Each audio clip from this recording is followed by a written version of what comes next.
extend your kitchen cabinets to the ceiling? Most people think this is a storage question, but it's not. It's really about whether your cabinets feel like temporary boxes or like built-in millwork that actually belongs to the house. And the answer depends almost entirely on your ceiling height. Here is something most people don't realize. If you look at kitchens from the Victorian era through the early 1900s, cabinets and built-ins often went all the way to the ceiling, not because people needed more storage, but because that's how built-in millwork was proportioned. The gap we see above cabinets today didn't come from design tradition. It came after World War II, when cabinets started being mass-produced in standard sizes to save money. That gap wasn't intentional design. It was an economic shortcut. So when you leave it today, you're not following a timeless rule. You're repeating a cost-cutting convention that makes cabinets feel like modular boxes instead of part of the architecture. So when does extending cabinets actually make sense?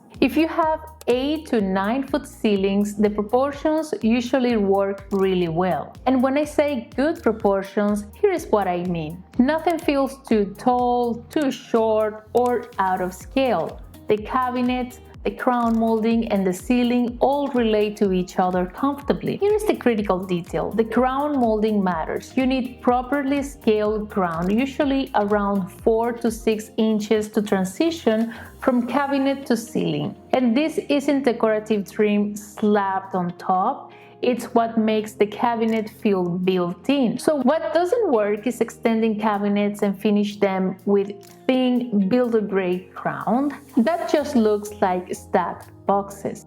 When the scale is right, you gain storage.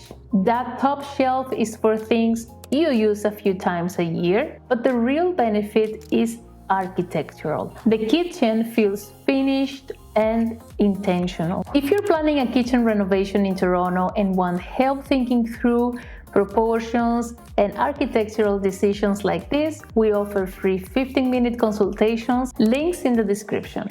Now, when does this not work? If you have 10-foot or taller ceilings, extending cabinets all the way up usually creates a proportion problem.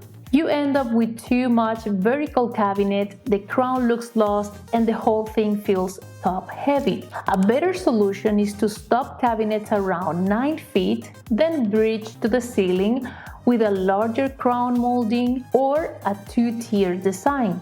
That might mean working upper cabinets below and a smaller cabinet or panel above. This isn't a modern trick, it's historic. You'll see it in older kitchens and butlers' pantries because it keeps the vertical proportions balanced.